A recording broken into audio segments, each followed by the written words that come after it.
you quit. Don't cry to give up, cry to keep going. You already in pain, you already hurt, get a reward from it. What if you did it? What if you actually did it? How do you think you'd feel? I mean, just for a minute, think about what your life would look like if you hit every goal that you have. If you actually went out and did everything you said you were going to do.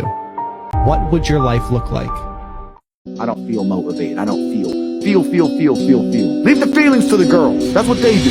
We act. So the world got built. All of it.